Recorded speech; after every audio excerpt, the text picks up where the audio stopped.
Hello students, welcome to my next class on this Sommerfeld model.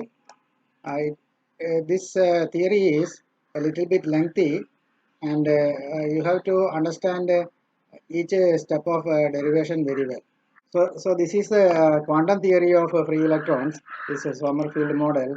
So we will consider particle in a box problem. So these electrons are confined within the solid. It cannot go outside.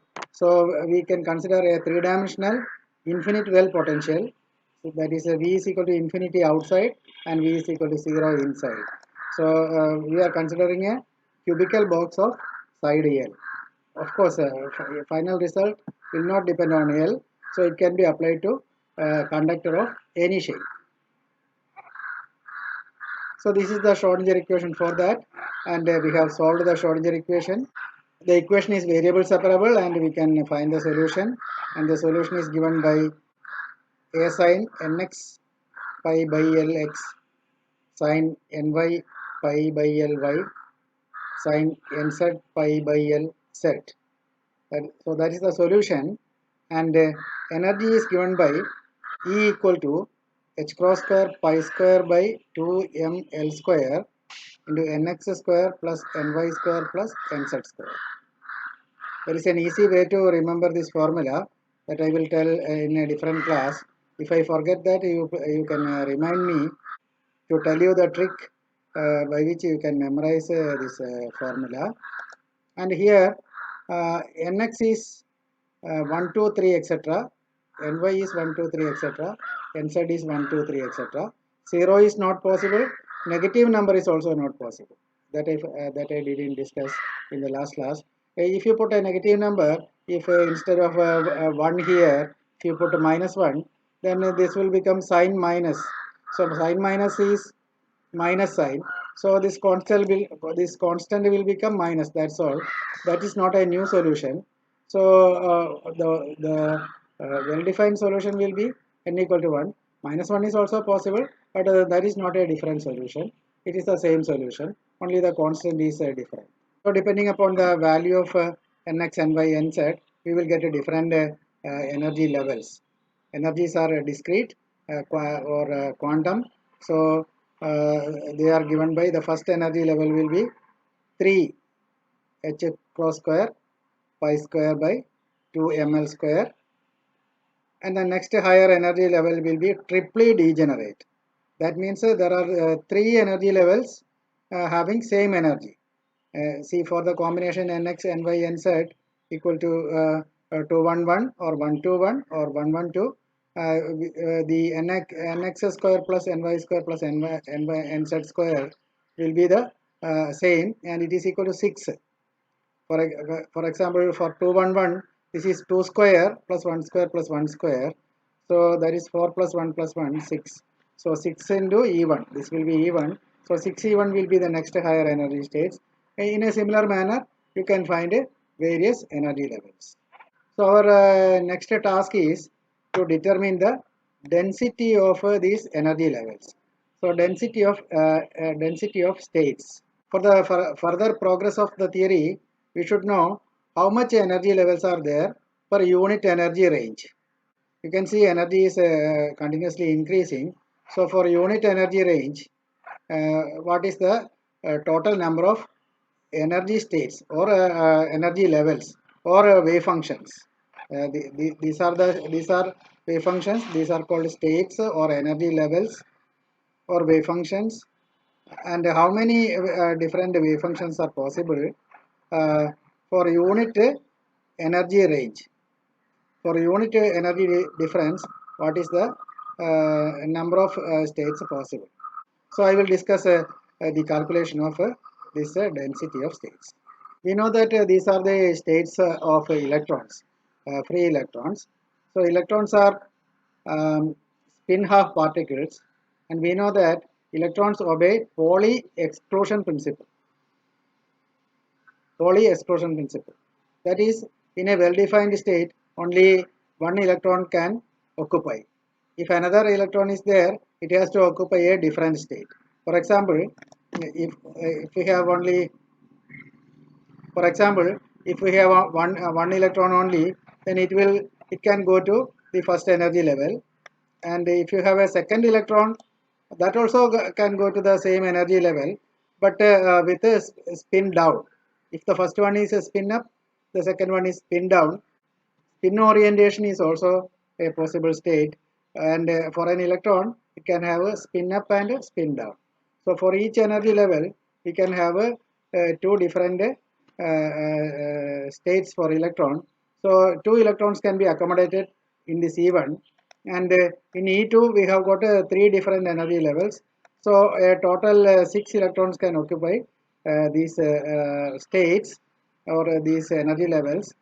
Um, and they will be having this energy E2, which will be equal to 6 times E1. But in actual solid we have a very large number of electrons. If we take 1 mole of substance, we know that there are 6 into 10 raised to 23 molecules. So if one free electron is there for one molecule or one atom, then we can have a Avogadro number 6 into 10 raised to 23 electrons per mole of substance. So that is a pretty very large number, large number of electrons. So we have to consider this very large number of energy levels. So we have to consider n very large. Now we can consider a three-dimensional space whose coordinates are nx, ny and nz. That is actually a discrete space, not a continuous space like xyz coordinates, because x can take continuous values from 0 to infinity. But here nx can take values only, you can see 1, 2, 3 only, integer values. But in the limit of very large number n, if nx, ny, nz are very large, then this n can be taken as a continuous variable. For further explanation, I go to a different diagram. This one, I have omitted the nz in this case. For simplicity, I have taken only two coordinates.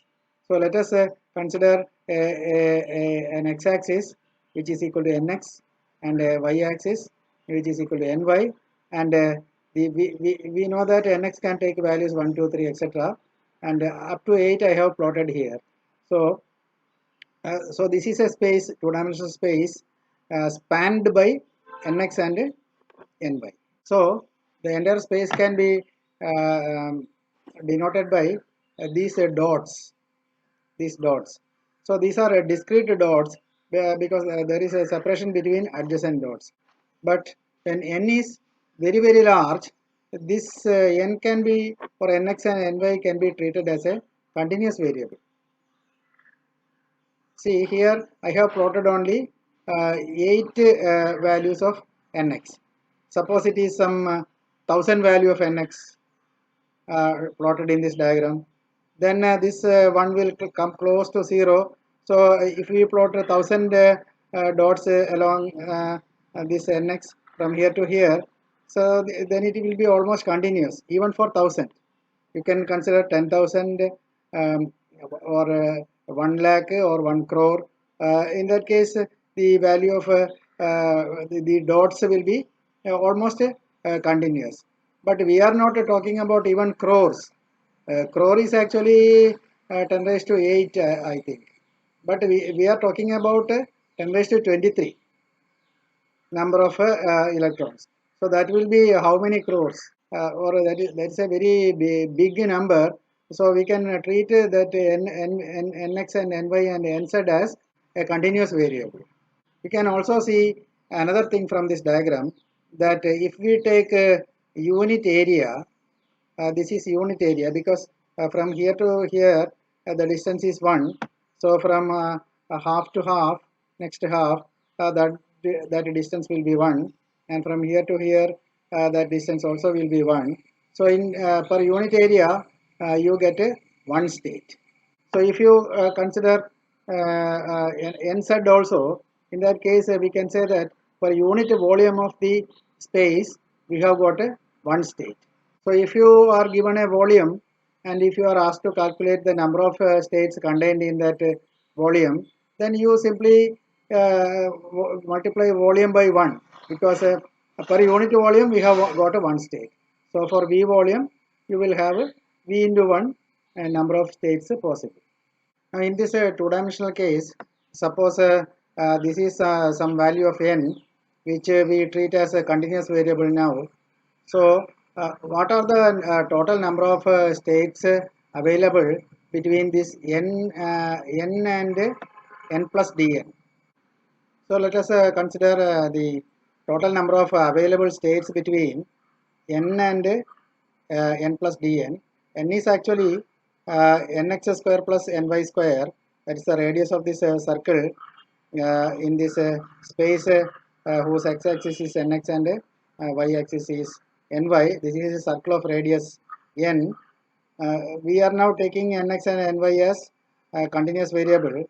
So the number of states available between between this region nx and ny, between this region dn, having width dn, it will be equal to per unit area we have got a per unit area we have got a one state. So how many states are there here? So that is the total area into 1. So what is the area of this? The area of that can be calculated as follows. See, if you have a full circle, if both are full circles, then total length of the circle will be 2 pi n. Inner circle, total length of the inner circle will be 2 pi n. So 2 pi n into dn will be the total area of this annular region if it is full circle. But here you can see that this is 1 by 4 of full circle. This is 1/4 of a full circle. So 1 by 4 of 2 pi n dn. 1 by 4 of 2 pi n will be this length. So 1 by 4 of 2 pi n dn will be this area, and into 1 will be the total number of states. These are the total number of states.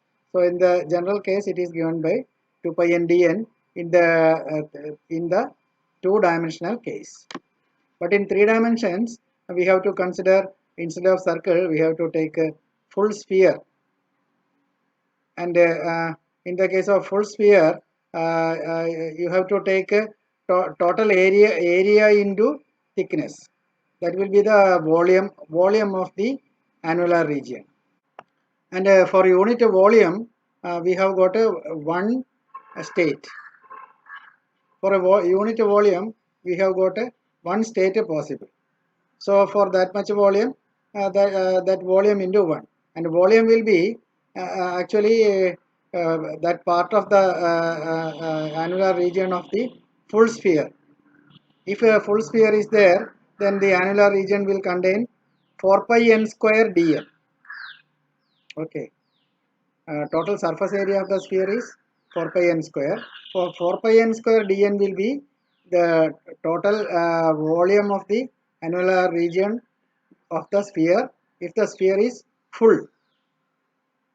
But if you take only positive integers nx, ny and nz, this part of the sphere will be only 1 by 8 of the total sphere, the positive side. You can pause the class and think about it. If you take only the positive x, y and z axis, then full sphere, if you take the positive side part only of the x and y z coordinates, then that part of the sphere will be only 1 by 8 of the total sphere. So we go to the derivation. That is 4 pi n square dn is the full volume of the annular region, and 1 by 8 of 4 pi n square dn will be the positive side, and for each energy level, so this much energy levels are there, and for each energy level can accommodate 2 electrons. So total number of energy levels available for electrons will be this multiplied by 2. So 8 and 8 will cancel. You will get a pi n square dn. And what is this pi n square dn? Pi n square dn is actually total number of states contained between n and n plus dn. And if suppose energy corresponding to n is E and energy corresponding to n plus dn is E plus dE, then the difference between see the difference between this energy is E and this energy is E plus dE. So the difference in energy is dE. So we are getting the total number of states available for dE energy range. dE energy range. Okay. dE energy range. So that is for dE energy range. So if GE is the number of states per unit energy range, then number of states for dE energy range will be G into dE. So, so this quantity which we have calculated is GE into dE, where GE is the number of energy states available for electrons per unit energy range, or this density of states. I stop the derivation here. I will continue in the next class. If any doubt is there, you can ask me by various means.